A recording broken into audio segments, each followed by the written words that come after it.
And action. Hey there, comic book friends. I'm Travis. It's time for another edition of No Capes, where I talk about the comic books that don't have to do with me. Don't have to do with me? What? And action.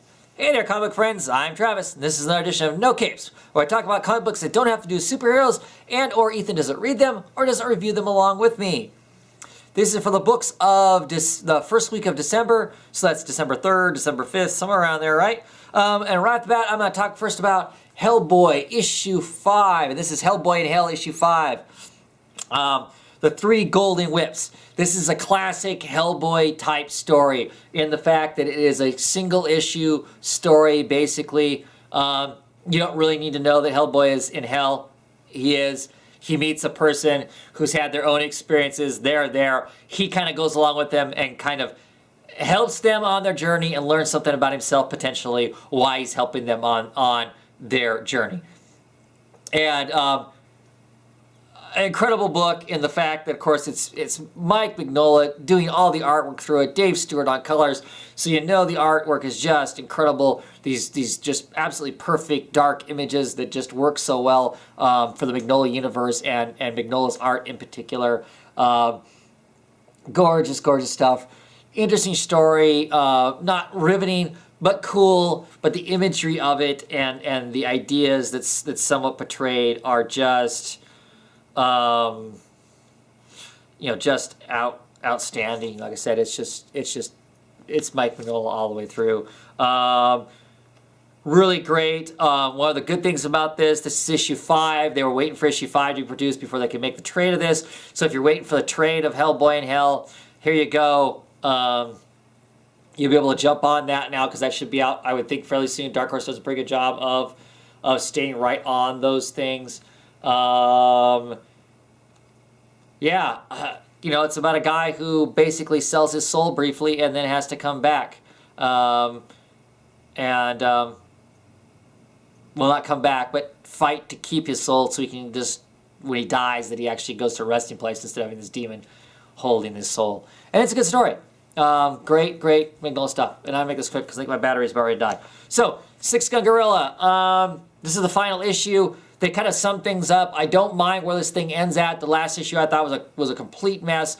It got way too meta for its own good. Here it stays meta to some degree, but it gets cinched up together and makes logical sense here, making that last issue not feel so bad. I'm sure if you read this thing in a trade, the issue that I did not like will be so short and brief in itself that it won't be that bad, and it'll be pretty cool as a whole. Interesting read. I still like the gorilla from this, and some of the craziness goes on, but it's done, and I don't need more of it, though.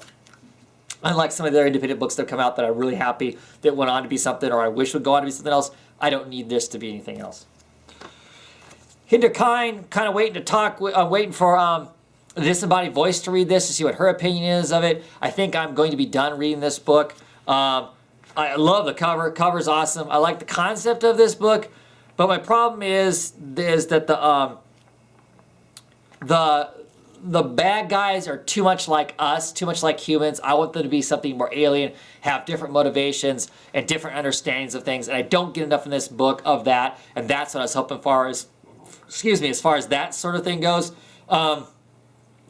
They added some other interesting things here. These guys walk around in environmental suits that are pretty crazy looking. So it has me curious. I'll be getting a few more issues because I pre-order, but I really don't think I'm going to stay on this book. Talk to me, people. Should I be staying on this book? Are you reading this book and you're excited by it? What am I missing that you're getting that makes me, I should be hanging on? Because maybe I'm just missing something about it. And finally, Trillium.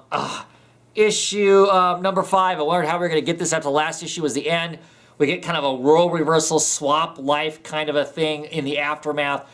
Comics split in half. I loved it. It was a great story. It was great seeing both these people kind of struggle with the fact that they know their lives aren't quite right, but they can't really place it together well enough to figure that out. But by the end of it, they are kind of going, I'm getting it. I mean, I remember this. What do we need to do? Kind of thing. So I'm really curious to see how they fix this stuff now that they've gotten themselves into as far as that. Really curious to see when this book comes out in trade how they tell this story, because you start out at the beginning of it and you read about our scientist who has now swapped roles with the soldier. And after you're done with that, then you flip the whole book over and read the other half going the other way back to the front of the book. So, excellent stuff. And I'm going because my battery's dead.